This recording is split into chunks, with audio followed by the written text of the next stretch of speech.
Hello, friends. I'm Marie from ParisWellness. Today we have a letter from Chris titled, My boss is using divide and conquer to turn us against each other. What should I do? Please stay tuned for the answer. Dear ParisWellness, I'm writing because there's growing tension and division on my team, and it's all being caused by our supervisor's behavior.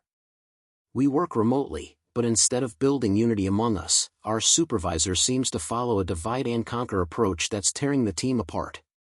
Here's what's happening. The supervisor frequently calls individual team members to relay what other colleagues have supposedly said about them, always something negative.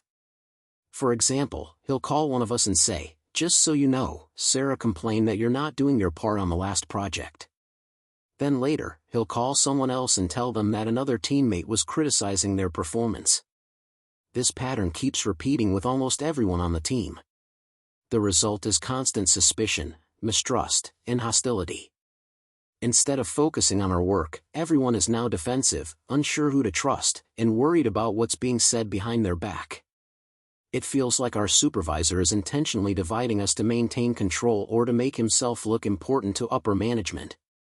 This divide and conquer behavior is destroying team morale, creating unnecessary conflict, and making it impossible for us to collaborate effectively.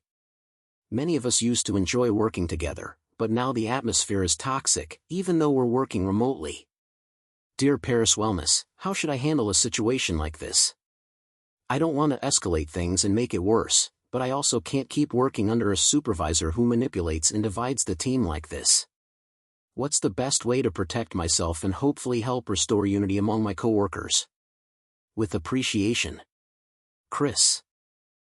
Dear Chris, your letter describing a situation where your supervisor is using a divide and conquer strategy to pit team members against each other reveals a professional environment that is actively designed to steal peace, trust, and collaboration.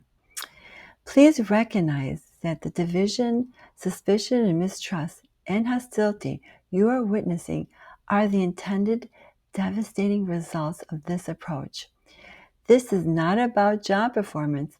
It is a calculated manipulation that serves the supervisor's insecurity and need for control. Just as a thief attempts to steal possessions, this dynamic is stealing the spiritual blessing of unity and the professional blessing of effective teamwork. Here's the guidance on how to handle this situation. Protect your spirit and, God willingly, help restore unity to your coworkers. Number 1, guard your inner peace, the spiritual protection. In a remote, high suspicious environment, the battlefield is your mind. Your first defense is spiritual. Resist the poison of gossip. When your supervisor calls you to relay a negative complaint about a coworker, for example, Sarah complained that you're not doing your part, you are being tested. Your supervisor is trying to plant a seed of bitterness and mistrust. Do not let it take root.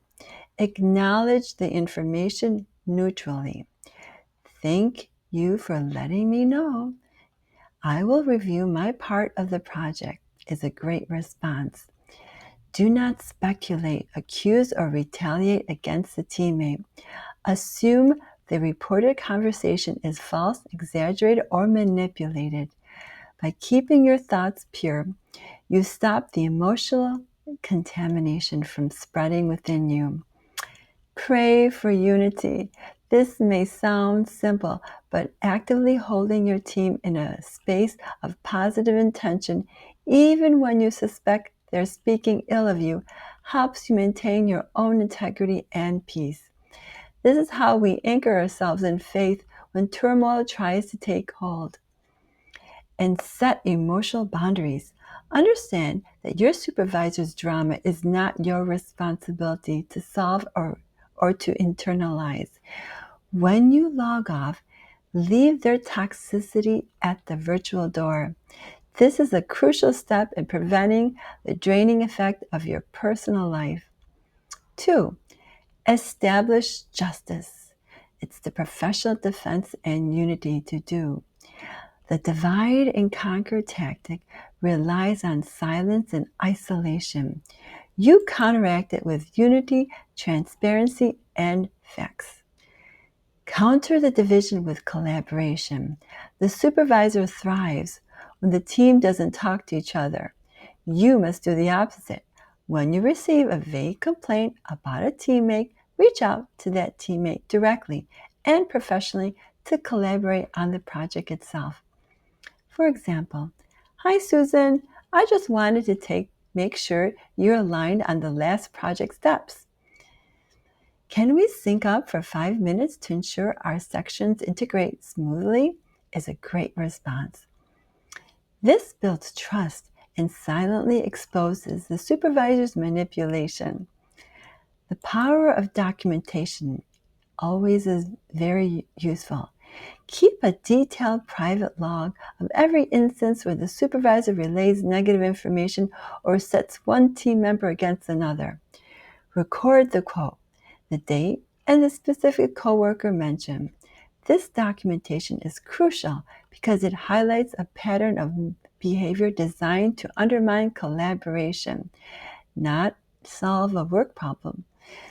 This is the evidence you need if you decide to escalate again. 3.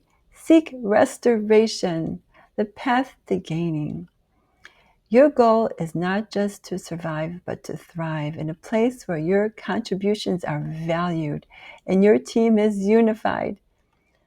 Escalate as a team, if possible. This pattern is destructive to the entire department, which makes it a legitimate organizational problem. So if you can find one or two trusted, high-integrity coworkers to agree to a united factual and professional presentation to human resources or upper management, it has much more weight than a single person's complaint. The focus should be on the negative business outcome, which causes low morale, poor collaboration, and project delays, not on personal feelings. Explore outside opportunities. If escalation is too risky or if the internal system failed to provide justice, know that God is preparing a better place for you. If this company is determined to eat the years of your professional development with conflict and stress, look outward. Seek a workplace where unity is valued and leadership is supportive. Trust that God will restore those years elsewhere with a richer environment and true professional happiness. Chris, God's holy words in Scripture remind us that what the enemy intends for evil, God can transform into profound blessings. By refusing to engage in gossip and by seeking unity, you are shining a light that will either heal the team or guide you to a path of greater peace and reward. Keep your head held up high and your spirit protected with genuine care. From Maria and from ParisWellness. Thank you for letting me help you. Please like, comment, and subscribe.